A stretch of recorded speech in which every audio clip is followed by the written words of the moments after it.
and other clinical related forms as well. So they're kind of covering it all in that one shebang. Is this what we're saying? That's kind of how I feel about it, because any existing forms they have to support their current process, they're going to essentially just copying the form fast. And records has their own team that looks over form fast forms. So what would we do in that workflow?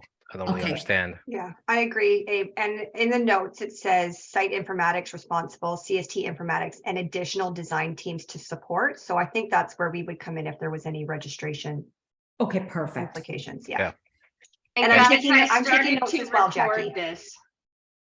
Yeah. And PPO, I don't think we should touch with the 10-foot pole because it's order sets. No, exactly. Yeah. Of course not. Of course not. But I don't always know the abbreviations, but thanks for letting me know that that's in orders. Yeah.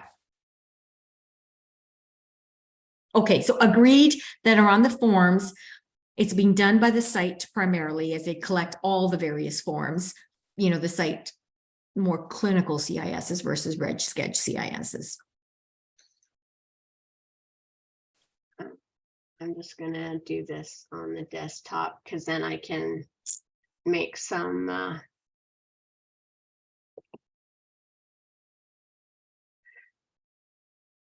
because we should probably like get rid of that, right? The PPO. No, I think this is a master document. We don't need to. Yeah. Okay. And prepare and lead enterprise sessions overviews. So yes, we've been, you guys have totally been supporting and participating in that.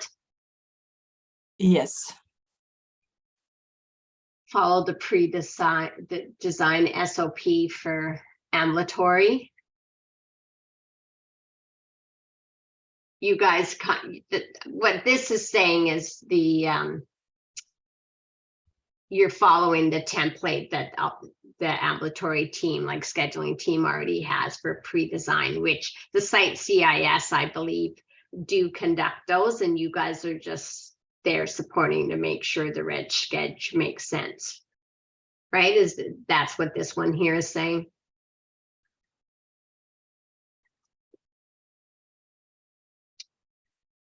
Yes, you guys, yeah, okay. Book and lead design sessions. Yes, we know that we are responsible, and you guys have been doing this really well. Provide build requirements, validation of requirements requested by CST. Do you guys do much of this one? Because I'm just about it being built. Yes, we collect clinic flag, medical service, doc routing, and so on. Oh, okay. Yeah. Yeah. Even med service validation, we definitely are all on top of. And any design change and stuff like that, we capture requirements of exactly what they want and stuff like that. So yeah. Okay, and you guys do demo when needed, right? If when the clinicians and the clinical people are there, that is something that you do as well, right? You help show the clinic staff what it's going to look like. Yes, we do. Yeah, is that required? Yes. Yeah. Okay. Create and follow EDD process, gathering impact, design team, and presented governance. Sorry, I just want to back up one tiny step. I know you guys are definitely doing that for reg, but I know Jackie said for clinic. So for clinic, you guys are being asked, is that a pretty regular occurrence? Like you're participating in the clinic demos regularly, or is that like a... No. Sometimes the informatics wants to do end-to-end workflow demo. Sometimes they ask for registration to show a few things. It depends. Gotcha. Okay. I just wanted to know from a scheduling perspective, not just a registration perspective. It's for well, in the case of my clinics, it's for the registration perspective. For example, the CIS as show the the type of encounter slide on the validation session or the design sessions.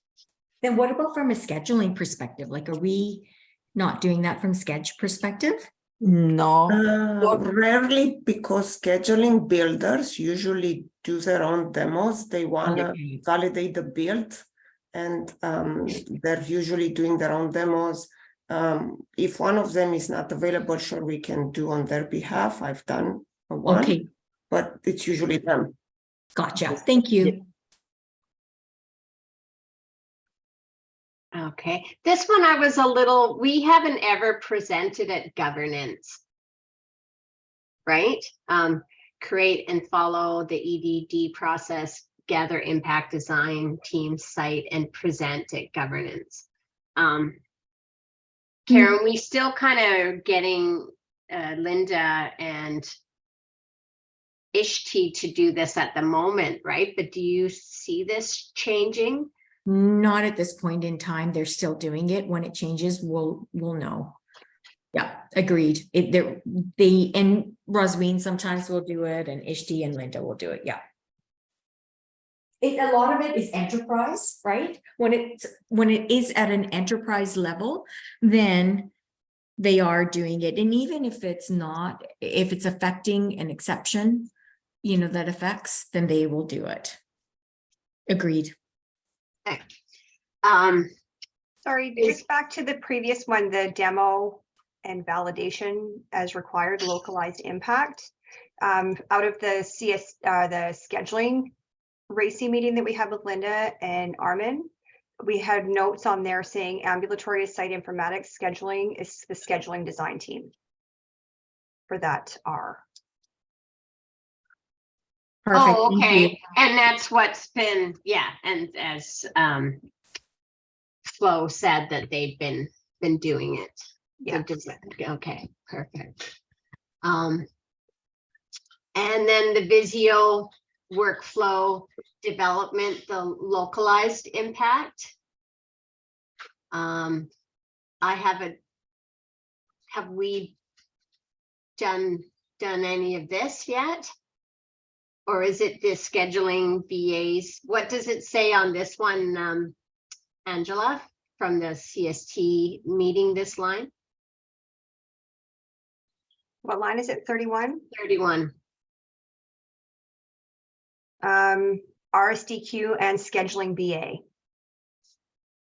So it would be a collaboration, it sounds like. Mm-hmm. BAs at the clinic cycles, are the site informatics creating Visio straight to your clinic? For CW, they are, yeah. Sometimes they ask for input, but I haven't created any Visios myself. I created one for forensics. Okay, so it's kind of like on an ask. Okay, 1 second here. My husband is home today, so he's being a little bit noisy in the background, so I apologize for that.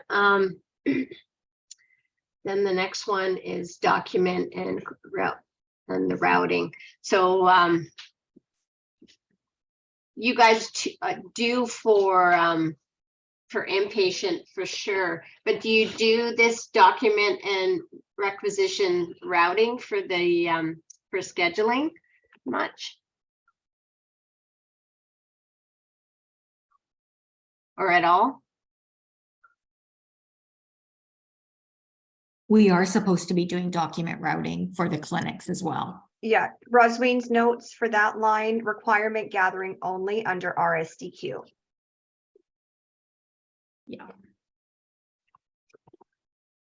Okay, and then test new enterprise build integration testing. So this is the SIT testing, right? Is that what this is?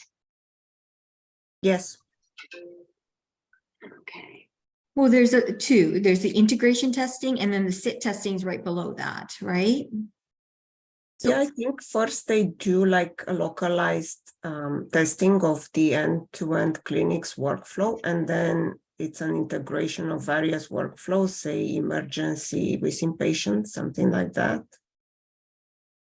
So first they do like a clinic localized design testing, just to make sure the orders go to the right queue, and the positions are able to schedule and check patients in and so on. And then in integrated testing, they integrate workflows, they try to transfer patients from one area to another, from medical service to emergency to inpatient, something like that. And so I believe that this is like Carol, Clem, and Marie, they kind of organize it and then see who like sit testing managers are, and then BAs get whoever's supporting that health authority gets involved in this kind of testing. Is that how?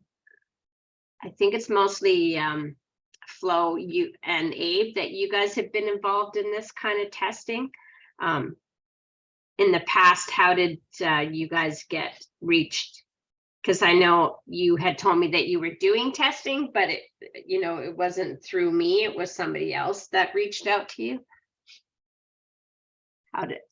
What happened there, just as you were like working with your clinics and your site CIS, that they said on this day we're going to be doing the testing? Yes, so usually the CST system testing team has sessions with the BAs and informatics to prepare them for the SIT events, and they go over procedures and the Confluence pages and all the details, like what the scenario manager does, what steps each team needs to test, and things like that. And then for the first stage of system testing, which is the clinic, it's usually the informatic for that clinic who develops the script, and the ambulatory BA who helps coordinate the teams to put their steps in, and then the scenario is being executed. For the SIT 1 and 2, again, it's informatics who writes the script, and I think Marie and Carol decide or assign resources for each of the steps. So if it's scheduling steps, they would assign a scheduling BA. If it's ambulatory steps, they would assign an ambulatory BA, and order sets people, providers, and so on. So they kind of coordinate everything. Okay. They usually have pages on Confluence that show the dates of testing, what is tested, and what the resources are. So the BA would know, like I would be part of script 15 and I need to execute registration steps. And it's usually the scenario manager who Skypes them and says, it's your turn to execute these steps. So they just look at the Excel tracker at the steps they need to execute, and they use the test patient given by the scenario manager. They execute the steps and mark them as pass or fail. So, okay, bear with me as I summarize. I think what you're saying, Flo, is that the site CISs are definitely involved in development of these scenarios. Like we already have established scenarios, and then if they need to accommodate for a specific scenario, they establish those scenarios. You guys are reviewing them and stuff like that. And you do participate, and you guys will be the ones that are participating in that component when it needs to be carried out. Yes, if we get assigned to that, right? Because they have registration BAs and scheduling BAs in the team as well. So I don't know if it's going to be me or Andy, for example. It's going to be us now. Oh, okay. Yeah, exactly. SIT is there. This is another one of these things that they're transitioning over to us now. Okay. Yeah. So yeah, then they would mention what resources assigned to what script and what steps they need to execute. And yeah, when it's your turn, you just go in, login with the position that you're required to log in with, and you test those steps, Right. mark them as pass or fail, and then that's it. Okay, so perfect. I just want to make sure though, then that means that all the BAs that we understand that we need to be aware of the dates for this integration and sit testing. We're reviewing the scenarios and we know what, the ones that we need to add or, do on the day of. So we need to be aware of the dates and have time in our calendars to carry out those tasks. I was suggesting to Jackie if it's possible to get a session organized by Carol and Marie, because I find those to be very, very useful. So they could do a session just for our team. They usually do one for all the BAs and informatics prior to the system testing, I think 2-3 weeks before. So maybe Jackie could get in touch with them and try to get one session for us. I think it would help. So Carol had a session recently. She didn't really have a PowerPoint that she was presenting from. Like, I know Rosaline's like, oh, Carol's really good. She is really good. And I think, Jackie, I did invite you to that session, didn't I? I feel like I kind of did.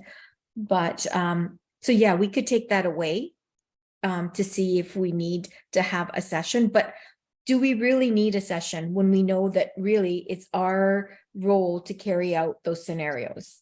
I guess I want to ask, because it's like all extra time in your guys' calendar we have to put in for this stuff. What do you guys think? I'll call out B because B hasn't been. So before we even go there, I'm not understanding how they're going to know to contact who for which go live. I haven't been in any meetings. And what meeting I have gone to was like a scheduling touch base thingy. And they've identified 2 BAs from scheduling for PG, and they're reusing stuff from Vancouver. And the ambulatory team, CISs, whatever, they're reviewing like all of the steps, and then they're going to send it over to the 2 scheduling BAs to review their scheduling steps. I don't understand. Like, am I supposed to say, oh no, Kylie and Sarah, you're not to do this? I think we're crossing. So it sounds like they assigned somebody else. Yeah, so I think, you know what it is, B, this is still kind of like new, this racy stuff and the rules. If the scheduling BAs are wanting to do their component of it at this point in time, They've been identified, yep. okay, then that's fine. However, from Reg perspective, we're definitely the ones that are doing it from Reg. And if scheduling, they ask for our participation, I think we can do it. But I think what they're saying is they're building it. So maybe they're still building it and they feel like they just need to do those testing, which is fine from me from a scheduling perspective, right? But they are supposed to be, getting back to your original too, like they are supposed to be identifying those resources, right? So for the sit testing, I think they created JIRA for each of the sites or whatever, and they have a table of resources that they identify who will be participating in that sit session.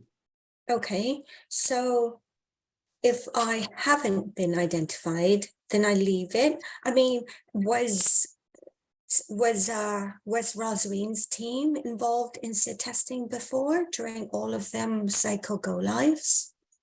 Yes, they were. I was a scenario manager, and I remember going to Celia and Cheryl to do steps for me. They always have. We've always, and even Mary Tucker, she did participate in some of those sit ones because from a data quality perspective, and just overall, she did participate in the past. But yes, Rosween's team is So- definitely involved. And that's So gonna it- transition to It us. would be Reg and Sketch people together. So our role would be quite small, really, wouldn't it? Because it's all included in the scheduling of it. They're just associating an encounter. What would our steps actually be? Yeah, they're pretty small. So for registration, you just register a patient or transfer them. So you would do a bed transfer, just registration steps. Uh-huh. Mhm. Okay. So what I'm hearing you ask then is from a scheduling perspective, you're thinking if it's a sketch BA, then that Yeah. sketch BA is going to create the appointment and the encounter because that's Yeah. the flow. Gotcha. Yep. So that makes sense. And as if they're identifying the scheduling BAs to do that, then fantastic. I Mhm. just want to make sure that we're aware, though, that we are Right. participating in SIT, and if they ask for our support, we can provide it as well. Of course. Okay. Of course. Karen, I did reach out to Rosween because when she made that statement that the CST government had said that CST is still responsible for Prince George, I wasn't sure if that meant SIT testing as well. Because Mm, she had said cutover, right? And Mhm. so was just clarifying with her, and she actually was confused and didn't know either. So she Oh. reached out to Carol Clem, and Carol had replied back saying, "Oh, perfect timing. We're having a meeting at 11 today to decide who's going to be doing it." So she's going to get back to me. And then I asked her to give me a knowledge transfer of what she did to organize SIT as the manager. And she said she basically just, delegated which BA on her team was going to be involved. So, but Perfect. I'll find out more about that. But that's kind of why Prince George was a little confusing for me Different. personally, is because of that Mm. comment. That makes a lot of sense. Yeah. Okay, so this is all about, do we want to go line for line, or was that kind of, I didn't hear from the BAs. Do you want me to set up a session with Carol and Marie to go over like where all the SIT documents are and things like that? I think it I'd would like be that. helpful. Yeah. Okay, and I know Tutu and Chelsea, I'm sure you would love to see it as well. So, okay, I will get that organized. So I think, can we skip over testing now? One question about line 61. I've been asked once to help with SIT testing, never regression testing. So maybe in that same meeting that you're setting up, we can also ask about how does their regression testing differ from their SIT testing? Okay, I'm writing that down.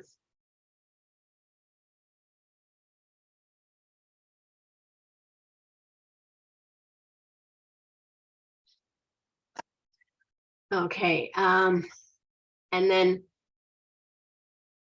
cutover strategy. Oh, good, we're getting,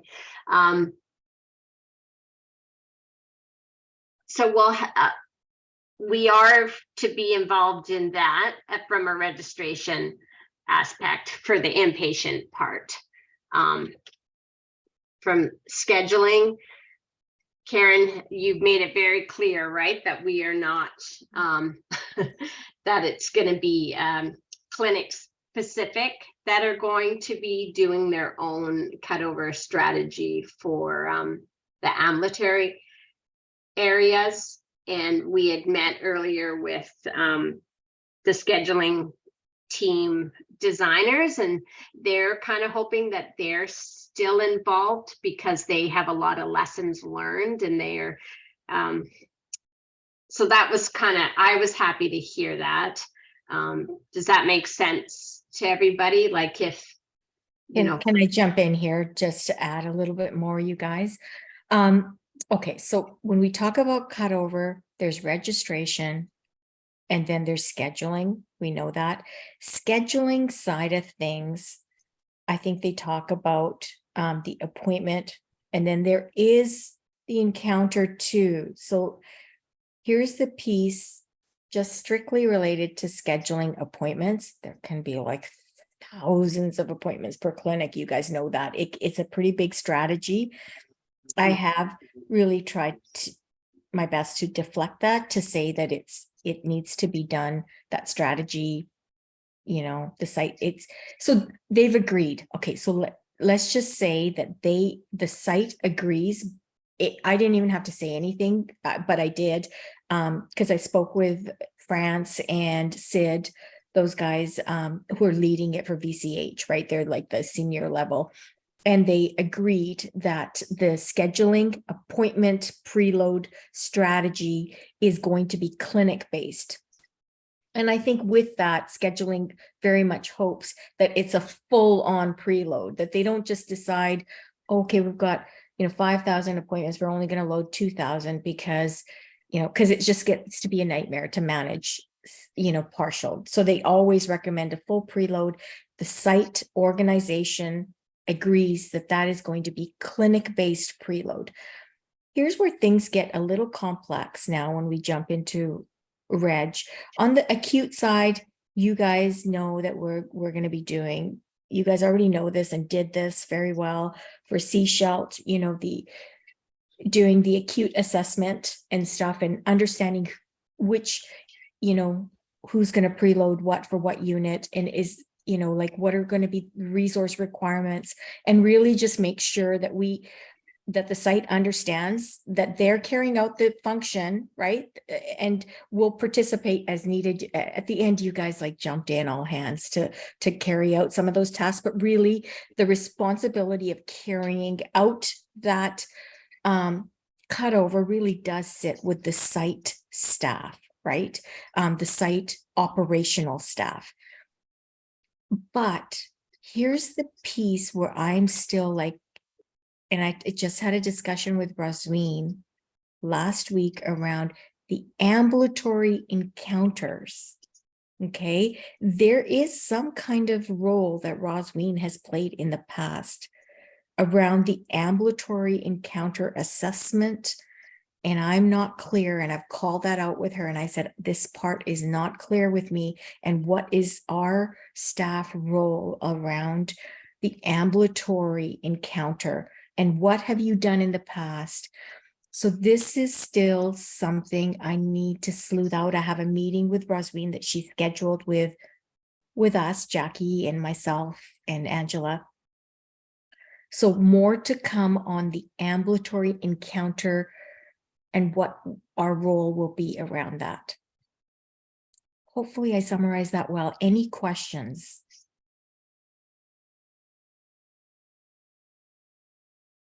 So you guys will do the assessment for the acute side. You guys know that, you've done it very well.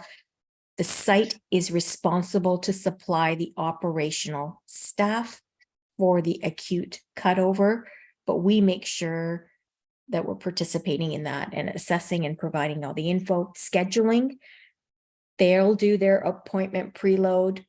Angela's team is heavily involved around all of the workflow and supporting that from an educational perspective. And the site is going to take responsibility for their preload. It's going to be a clinic-based strategy. Don't know what that exactly means. And from the ambulatory encounter perspective that supports that scheduling, I need to understand that better. There's still some question marks. Questions?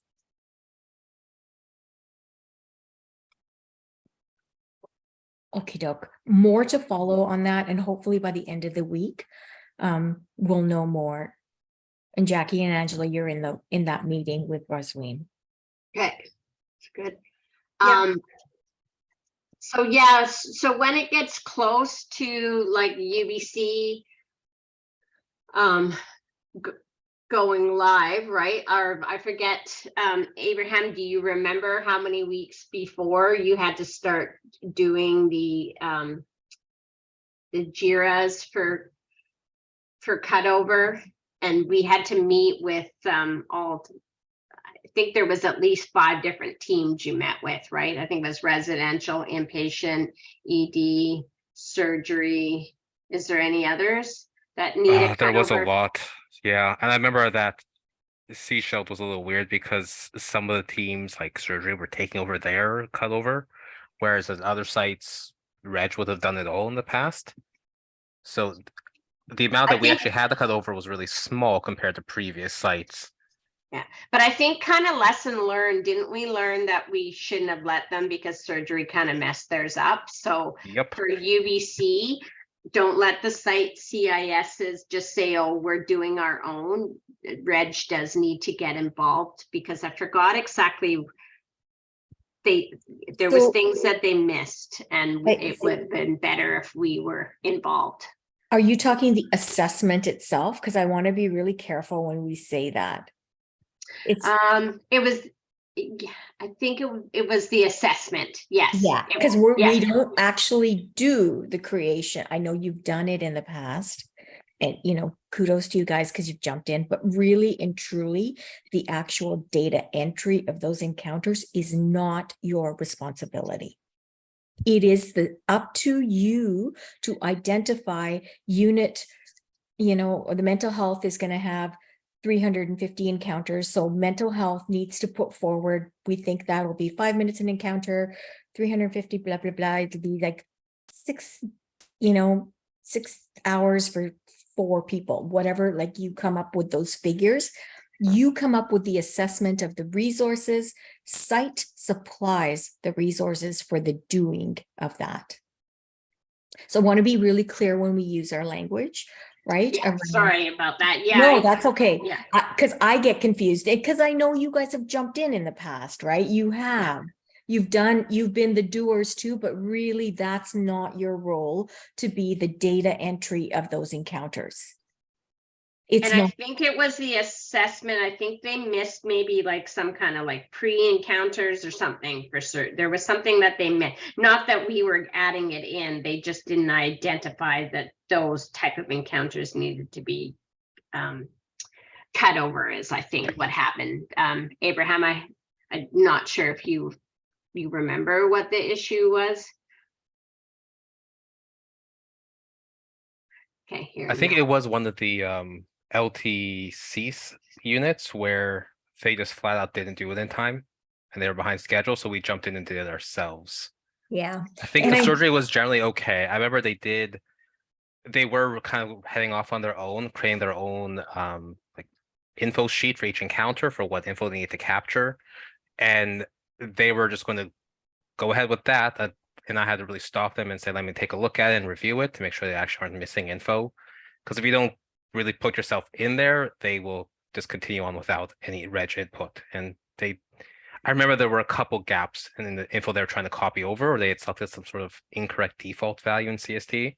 So it's important to look over what they're planning to copy over and how, because sometimes there's differences in legacy versus CST. The timeline, I remember we had a detailed timeline for when each site was going to cut things over. The reg cutover had to be done by a certain point, like T-6 or 8 weeks out from go live, because the clinical cutover also had to happen afterwards.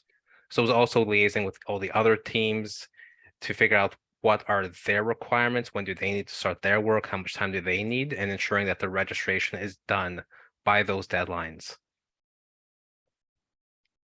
But I think we started out somewhere really far in advance, something like at least 2 months out, if not 3.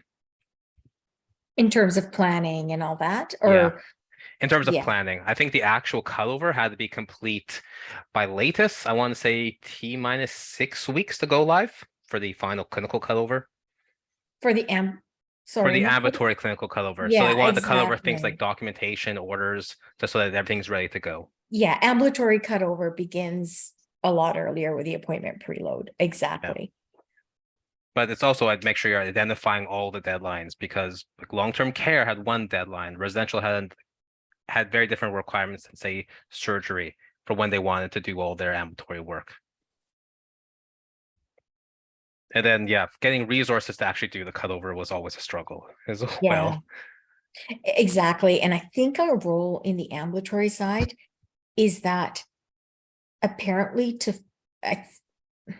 I'm going to clarify this with Rosween, but apparently to like speed up the appointment preload, which can be hefty in itself, the site does dedicate resources to create the encounters in advance. I think that what happens, but more to follow on that. That does happen in some clinics, Karen, you're right. Yeah. Yeah.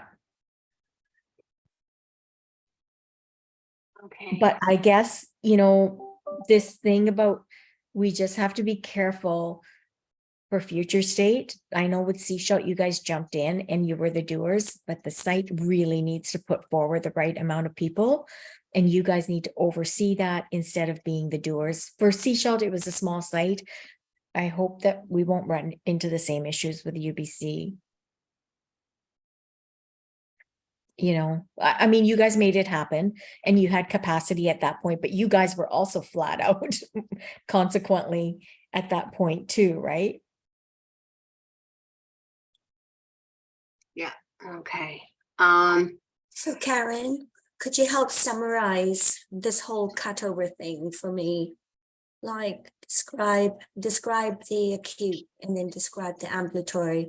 Is it that when there's like a patient load, it's just the patient information that goes in? And then next up is reg to put in an encounter so that everybody can move over the documents, and then scheduling comes in so that they can actually associate an encounter. Does it go Yeah. like that? Just high level? That's a fabulous question. And from an ambulatory perspective, that's the discussion I need to have with Rosween to Right. really understand what was the reg design team role that's now Yes. being transitioned to us. What will our role be in the future? That's the part I really have to, that's not as clear for me right now. Okay. Yeah. Alright. Go ahead. Oh, so that's ambulatory that I just described then. What about acute? Is that kind of different altogether? Acute is different. Acute is, What gets Yeah. loaded? so what gets loaded is Mhm. only patient level. A patient load happens that comes in through the EMPI. But what happens behind the scenes, and our team has been doing that too, and now Abe is doing more of this piece of it, like for forensics, we have to do a patient load. So what Okay. will happen is we're getting an extract. Yeah. Abe's already coordinated that. We've sent it off to the ministry because the ministry needs to identify some data quality things for us, because I feel like it never got addressed during that initial, and so we need to figure out what the remediation activities are. In the end, only good data gets loaded, good Okay. data with a PHN. So Okay. then we will be coordinating that piece, that patient load piece. Mhm. We work with Amon's team and the ministry in making sure that the extract is coordinated, sent off to the ministry, comes in through the custom distribution. Only ever a patient load gets done. However, there is a historical encounter that gets associated Oh. with every patient that gets loaded, along with their legacy forensics Right. MRN number. Yeah, right, right, okay. And Yeah. then next, So then we have what's more clear for us is the inpatient, Mhm.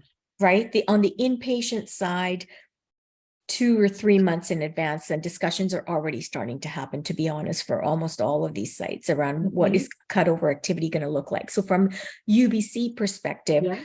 our team will make sure that we understand how many encounters how many units are there at UBC?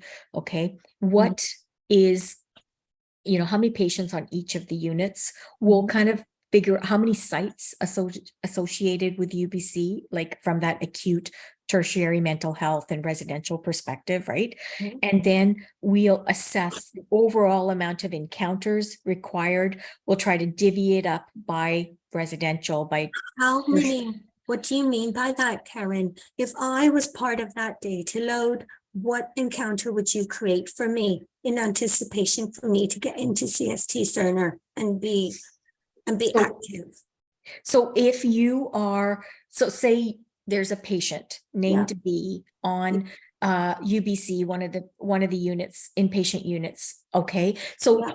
that inpatient cutover doesn't actually start till about 3 days, like before, or whatever Okay. that looks like. And that will incorporate clinical input, because clinical will have some role, like Abraham talked about, adding alerts and stuff like that, right? Mhm. But the assessment of the overall assessment and planning of, okay, right, we've got 300 encounters with the inpatient unit at UBC, and then here's the residential Yep. Willow, and here's the tertiary mental health, and this is all going to be, so the assessment of, we think it'll take you 6 resources, 6 hours, on that day of, or 3 days prior. That all assessment starts happening 3 months prior. And Okay. then we plan with the site to say, you identify the resources who are going to be doing this. You need to book those resources and we'll support them, right? We'll be on site to support that activity, but they need to be doing those. They need to provide resources to Yes. carry out those encounters.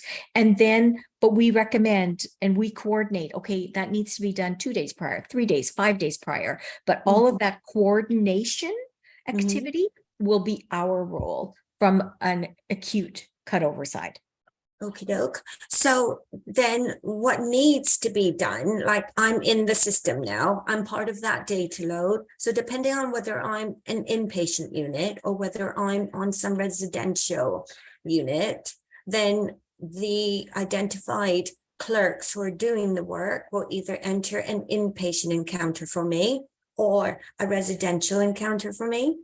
Exactly. Right. And then Yes. clinical will jump on that encounter and do all of their attaching of whatever, there's whatever. And then scheduling will come in after and use that same encounter to associate to any.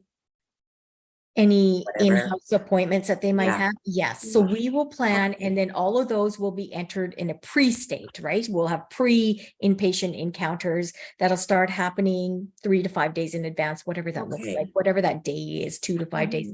And then on the day of, we will also say, okay, on the day of, you need this many resources now to take those pre's and flip them to becoming inpatient encounters. And reg activity go Yeah. live is traditionally sooner than the actual go live. Okay, Yeah. all right. Okay, no, thank you for that. Yeah, no, absolutely great question. So we will definitely be working and doing deep dives to understand that as we start doing the analysis and really getting into it further. Sorry, this also jogged my memory quite a bit, but for Seashell at least, UR did, once we identified the resources, doing the cutover for each area or for each unit, UR did a brief orientation session with them just to understand this is how I prepared spreadsheets with here's your patients you need to cut over. UR went over a couple examples with them, but the point is everyone doing the cutover had like a short 15 to 30 minute orientation session with UR, which I think they did virtually, but they'll show them, here's a couple examples. We'll cut over 1 or 2 patients so they know what the process is like. That's right, Abraham. And we did the same for all of the PHC clinics as well, the cycles. Same And then thing. on my side as a BA, I would then also keep track of each unit to see, are they actually doing their cutover activities, or have they just left it to sit by the wayside, which a couple places Seashell did. I think we gave them 2 weeks to complete, I think LTC, something only like 100 encounters. And after halfway through the first week, the only 2 that were done by Angela during a demo. Oh. So you also sometimes have to do some follow-up and just make sure that they are on track to meet deadlines as well. So there's a lot of monitoring that happens on our side. Yeah. Exactly. And we will work that out as a team in terms of planning.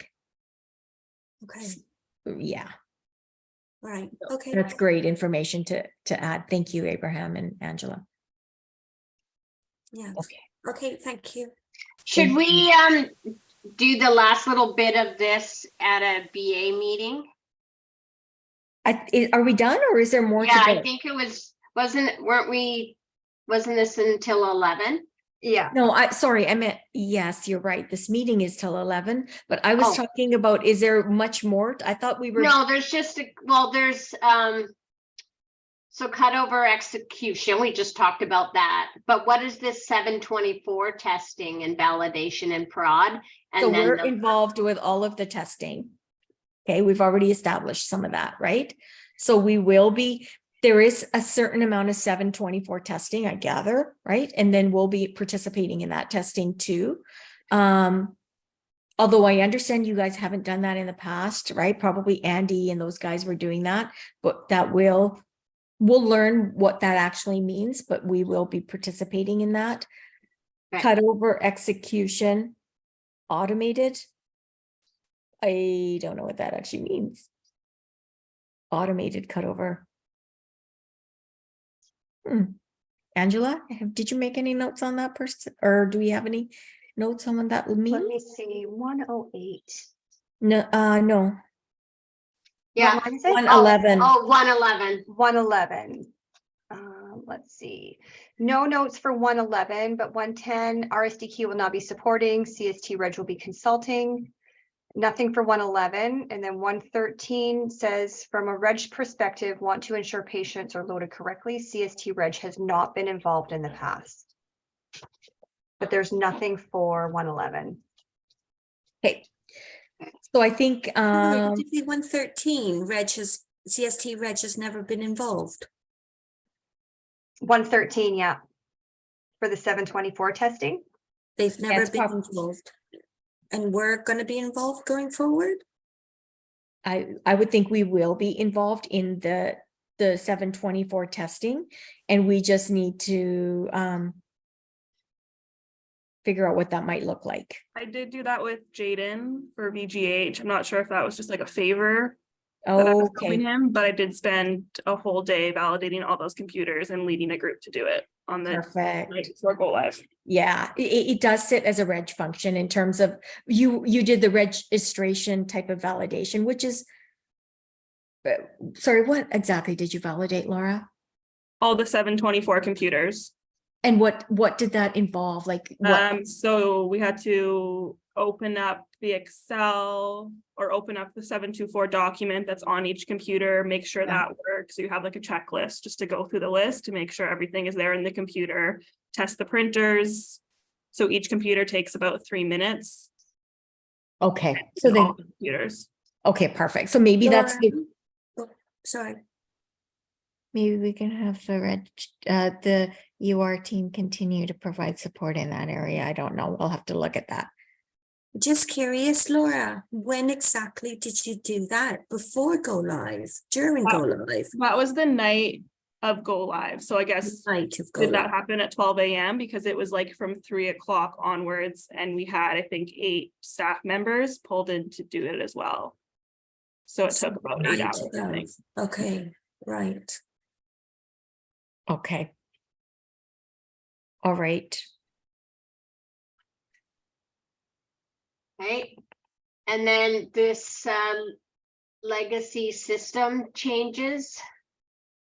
So it says site LMC to work with IMIT's ops teams. I guess that maybe, That's like all scripts hasn't been decommissioned yet, right?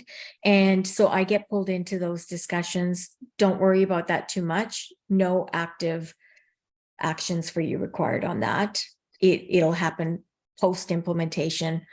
And if there does need to be a system deactivation, we try to work with that and get involved. In some limited capacity, we don't do it. yeah, I remember I was involved with the decommission of Yeah, McKesson. exactly. Yeah, okay, so that's what that one's meaning. I didn't know if it meant something like before you turn the switch on for CST does anything need to be done in the legacy system that Well, we're you in know, charge of? they did do something in McKesson, but it was different, right? They turned a lot of they really restricted some access. They did work on restricting staff access to make sure there was compliance for people switching over to Cerner, but that hasn't really necessarily been done for subsequent sites. So maybe there was a lesson learned and decision on that. So I don't believe there is this thing about, okay, now no encounters should be created for the pain clinic in, moving forward. I think there's a monitoring process that happens from an IMITS perspective too, that the site CIS, like, for instance, at Providence, David Brown kind of works with some of that with IMITS, and we get involved in some of those discussions. But nothing really we need to do about the decommission legacy system. There's not a lot right now.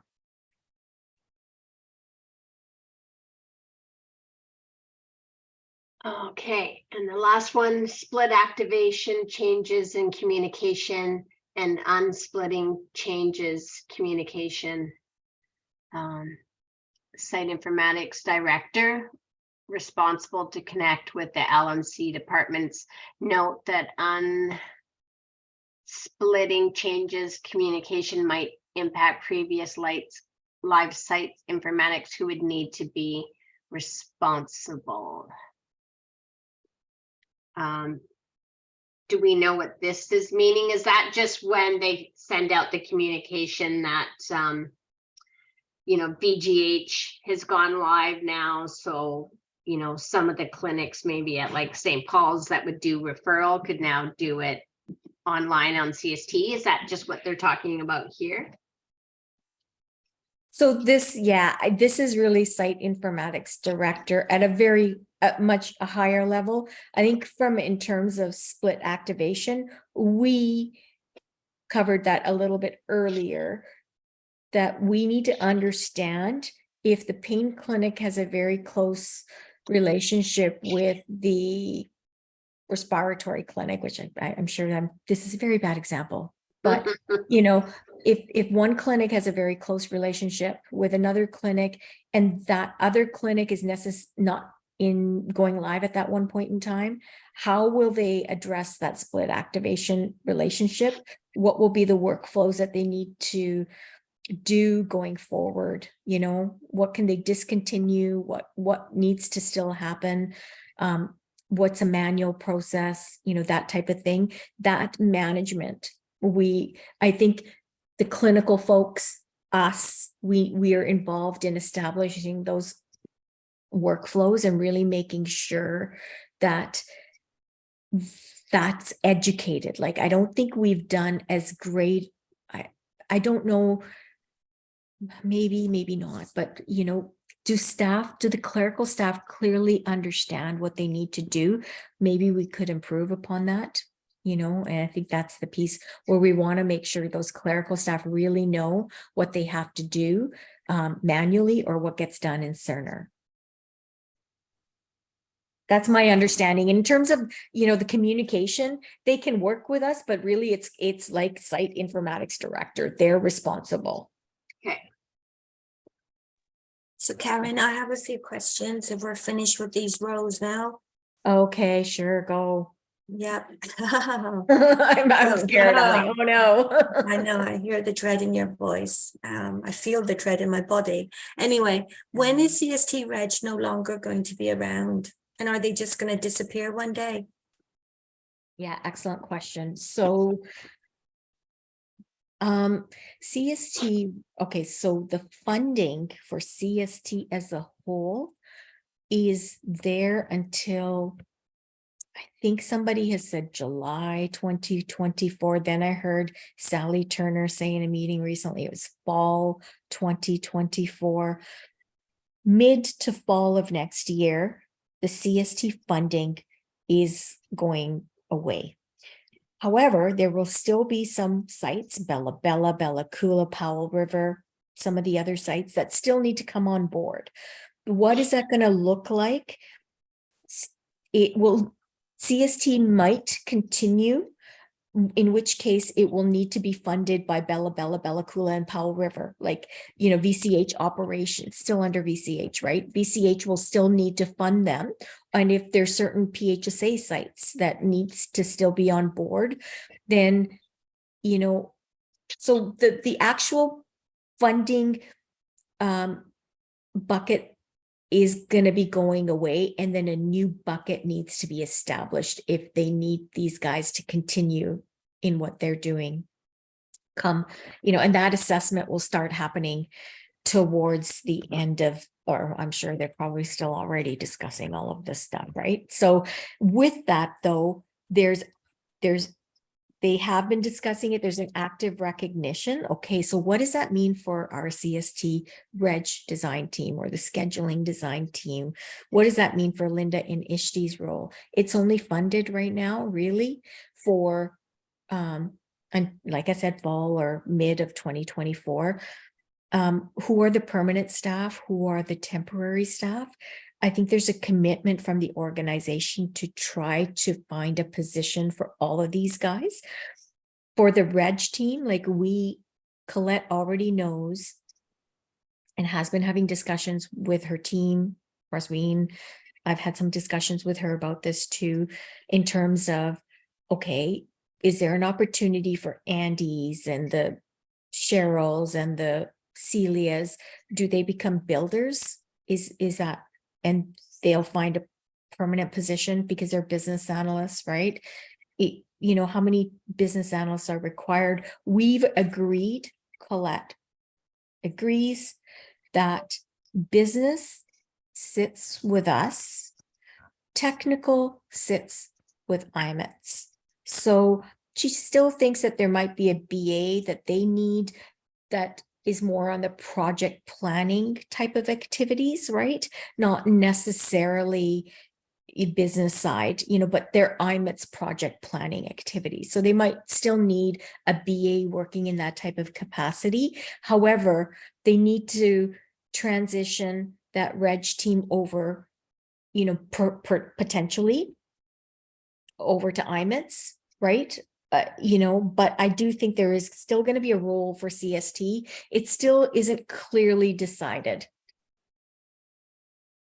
Did that give some clarity? No, I know not a lot. Yeah, no, Yeah. it did. I mean, I'm just thinking all this kind of must find out from Rosween, must find out from, Rosween, like how much time have we got to find out from Rosween?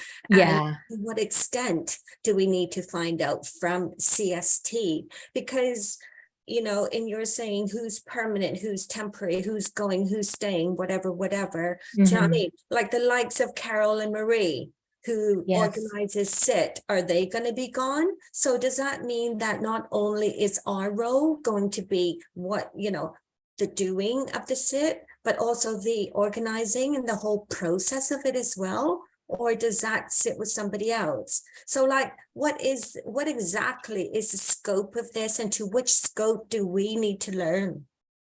Yeah, exactly. So we're jumping in, right? All, into the deep end now with this RACI that has been continuing to evolve. You guys know that all of the next, every time we turn around, there's and this is being transitioned to you too. So I think that's being felt by everybody. And so they are gradually transitioning. And if they have to dismantle CST altogether and say, okay, well, you're just going to have to handle Bella Coola and Powell River through operations fully, and now the IMETS team is established. There's expertise in project planning too that's been established by our in-house people.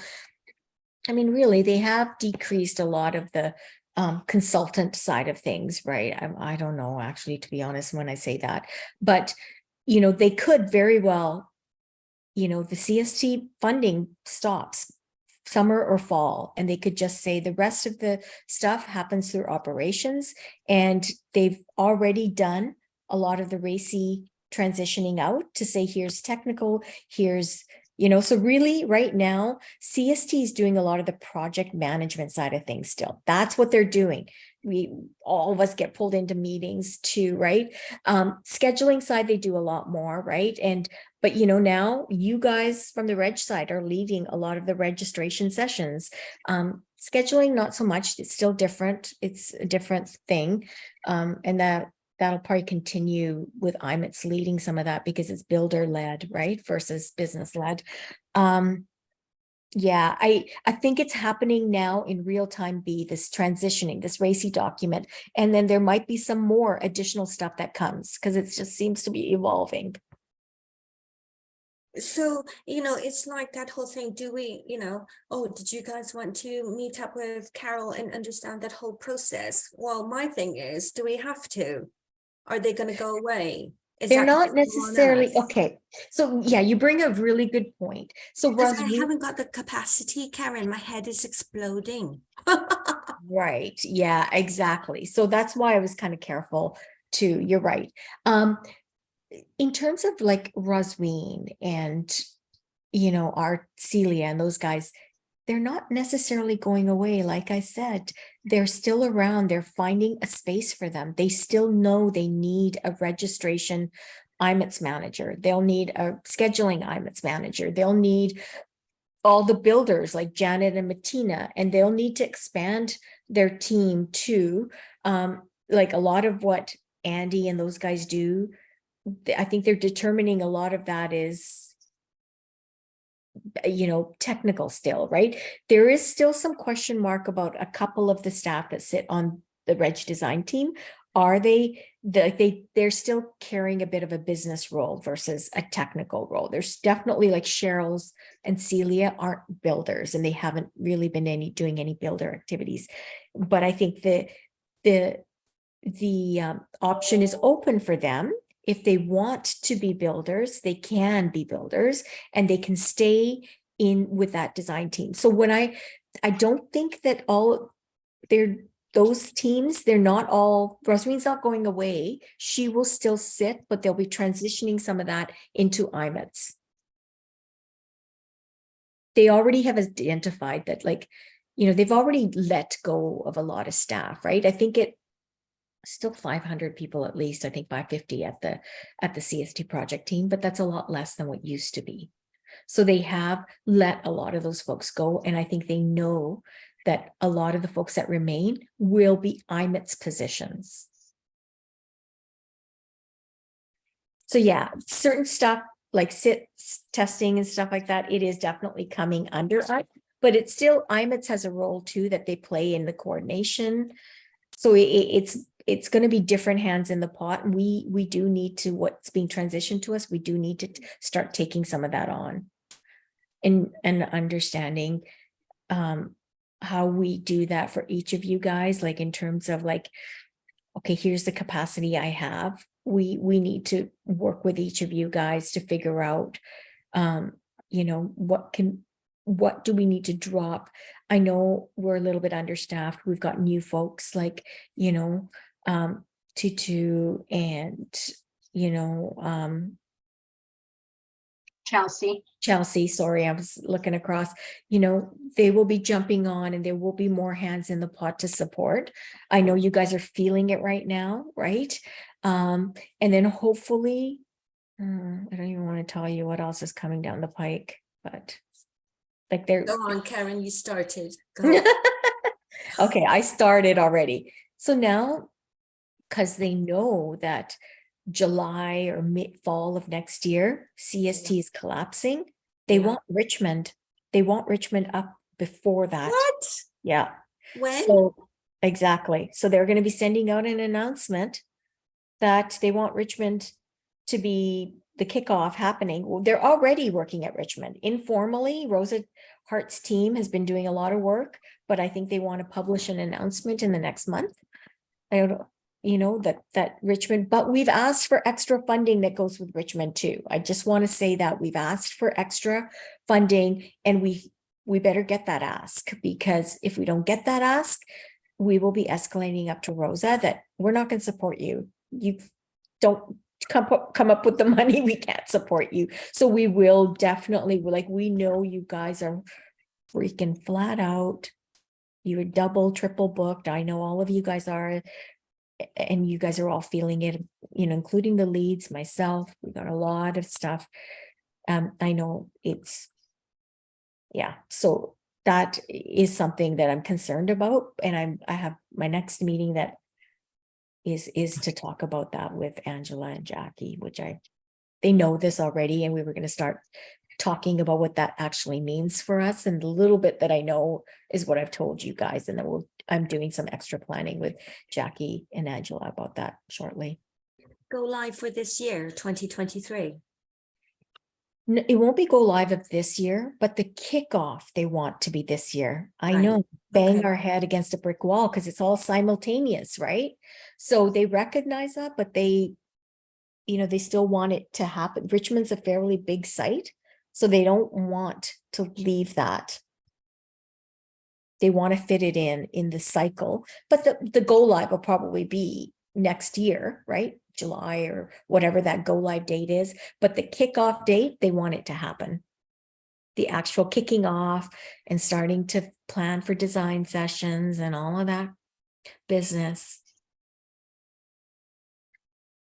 So CST, before we say goodbye to you, can you please just create Richmond for us before you go?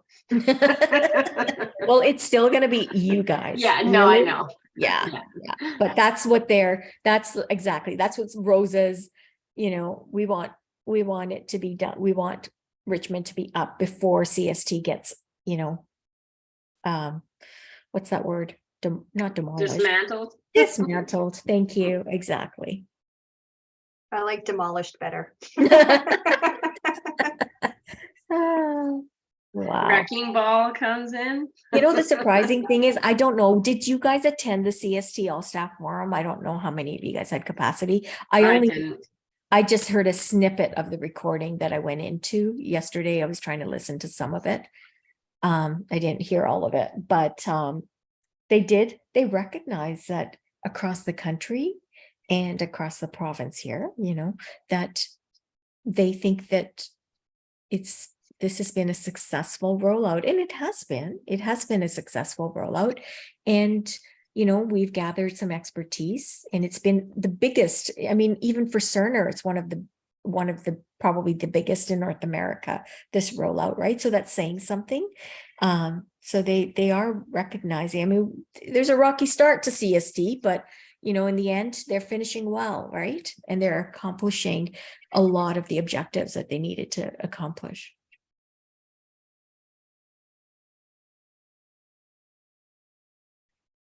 Do you guys have any questions anymore? One thing I want to say for the BAs is to remember, like with your clinics, that when you get started in the validation sessions, and if you notice that the URs aren't coming, to let them know to start attending so they can start being involved. It makes it easier when they are creating the workbooks for that clinic.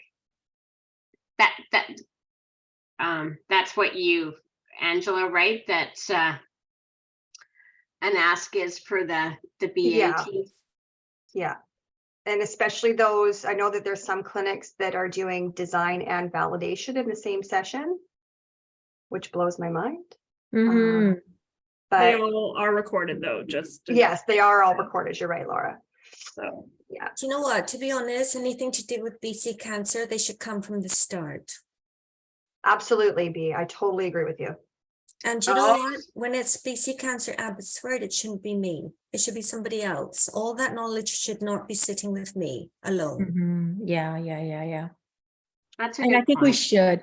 need to, this is what we've tried to do, but we've had some staffing challenges too. And I think we do need to partner, like maybe Tutu goes with B, and starting to learn the BC Cancer and starting to partner some of the junior folks with the senior folks. We've tried that. We've been doing that too with the other folks to bring them on board, but agreed that we need to start,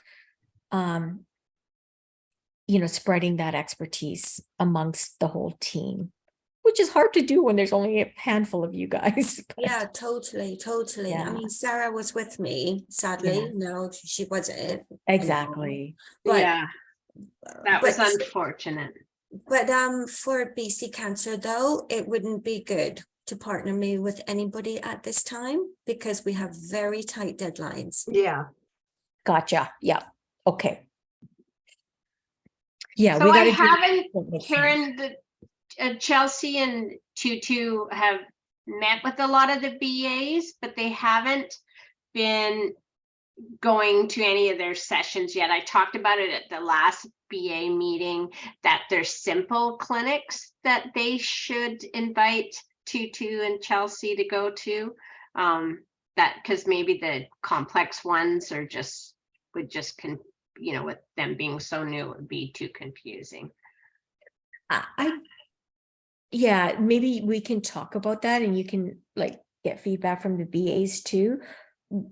It is a good idea to get them started off. That sounds like a fabulous idea, like starting them off with some of the simpler ones versus, and then working in complexity, right? But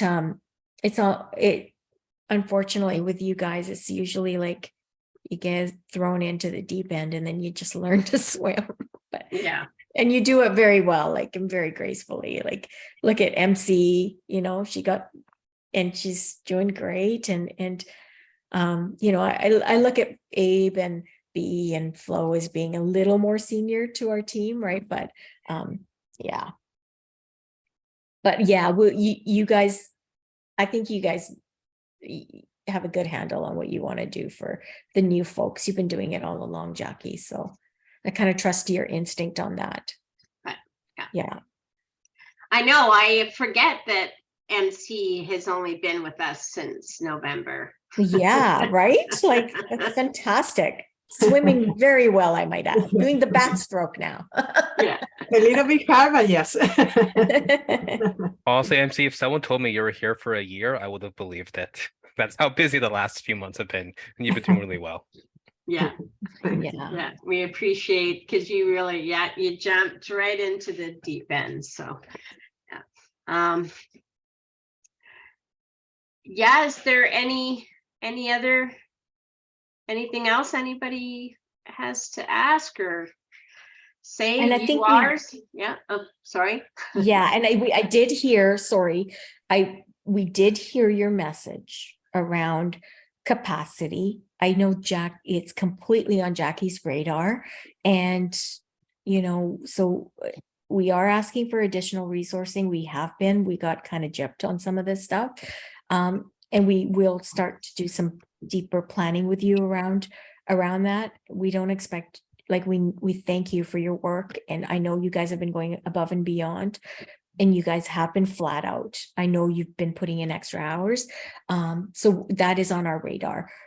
It's not being missed, so we need to do some work around that. But yeah, happy to hear anything else. Yeah, I mean, these guys are URs and BAs are working till 7:30 some nights. Mm-hmm. And when, work-life balance doesn't quite, so hopefully soon that will change. Yeah, exactly. Hi, I have a question. Are we also responsible for creating the patients that are going to be used in For the boot camps and workflow reviews? Jackie and I were chatting about it, and we both agreed that this would kind of be a collaborated task where the beginning planning would be between the BA and the UR, because the BAs at this point are most familiar with the workflow. And then the actual entry of the data for the PDPs would lie with user readiness. So it's something we're actually working on for Prince George right now. We're working closely with Linda Clark because her team had done this previously. And after Prince George, we know that this is now an RSDQ task on the RACI. Linda's going to do a knowledge transfer for us, and we can develop some SOPs for the streams that we'll be taking care of going forward. Oh, okay, thank you. And Linda reached out to me as well, and we're setting up a meeting for CW. And Laura, do you want to be included in that as well? Yes, please, because I've never Yeah. done this before either. Yeah, I'm meeting with Linda this afternoon about the PG PDPs. So I'll talk to her about the other streams and who should be involved and all Oh, that kind of sounds stuff. good. Thank Yeah. you. But yeah, she's I gonna do know- an overall knowledge transfer for the entire team, just a general overview. Yeah. B, did you want to kind of bring up the discussion we had earlier about PDPs for Prince George? I think Angela more or less summed it up, that basically the BA and the UR could be, maybe should be working together in the beginning, especially if the Mhm. clinics are a little bit more complex, just so that you do know what should be in the books and what should be facilitated, hence what your test patient's going to look like as well. Exactly. Because those three should be in sync in my mind, I suppose. Yeah, I agree, B.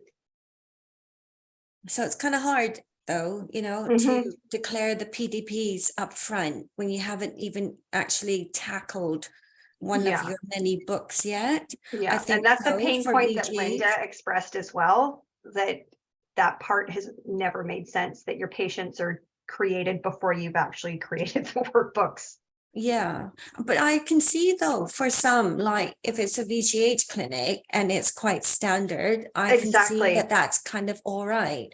Yeah, But to ask that of BCCPG is anything BC impossible. cancer. But Yeah, that's fine. I don't care Yeah. about missing the deadline, because if we do miss the deadline, we've already spoken between Cindy and Miles and I. We're just going to have to create those orders in the morning yeah, before the class. yeah, Because I don't know, I mean, you know, if anybody wants to put in more information to the PDPs that exist in there already, then go for it. But what we actually need on the day to facilitate sequentially, it's not going to be in there. yeah. Angela, the PDP process of like creating or updating, loading them in, are we able to do that only in a certain time, or is it That's something that right, we have the Abraham. function to It's- do whenever yeah. we need to? Because it's updating the train domains, there's only a certain amount of maintenance time that's given. So there's a form called a JOT form where you put in all of the patient information, demographics, et cetera, and the encounter type, medical service, everything that you need. And then the PDP team, I can't remember what team it actually is, they'll go in and create those in the R domain and then transfer those into X and Y. And Oh, then yeah. there's a maintenance period in X and Y, which we're in right now, where It's each team S&T goes actually, in Angela, and sorry. uploads documents into Work Queue Monitor, orders that need to be entered, and then those are again uploaded into X and Y. So we have I think it's a 2-week maintenance period. So we do have a small window that's required. I see. So if we Yeah. were to like submit one of those JOT forms for PDP, well after the fact, they might say, "Why on earth are you doing this so late?" Because as far as it's not what the time that they're expecting it to happen. Is that right? Yeah, Yeah. Okay. Well, you wouldn't be able to, you're not allowed to, if you miss that one, you're not allowed. you're is that done. right? Yeah. There's a And Oh, very it's that strict strict. timeline. Oh, Yeah, okay. Yeah. So they'll say JOTs need to be in by this day. So And they're then that firm about they'll it. do the patient, they'll get the patients created, and then they'll say, okay, you're in your maintenance period, do what you need to do to your patients, but you have until April 14th. Anything after April 14th, you're done. You have to do manually the morning of your session or whatever you need to do. Angela, I think it's S&T, right? Not X and Y. Sorry, you're right. It is S&T. I'm Okay. thinking sustainment were X and Y. Yeah.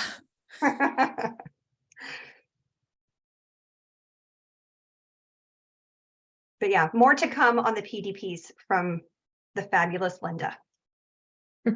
I don't know how she did all of this on her own all this time. Yeah, crazy, hey? Yeah. I know, talk about working crazy hours that, Mhm.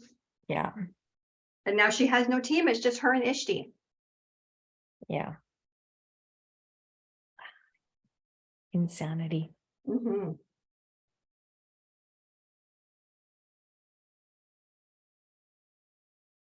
Okay, are we good then, guys?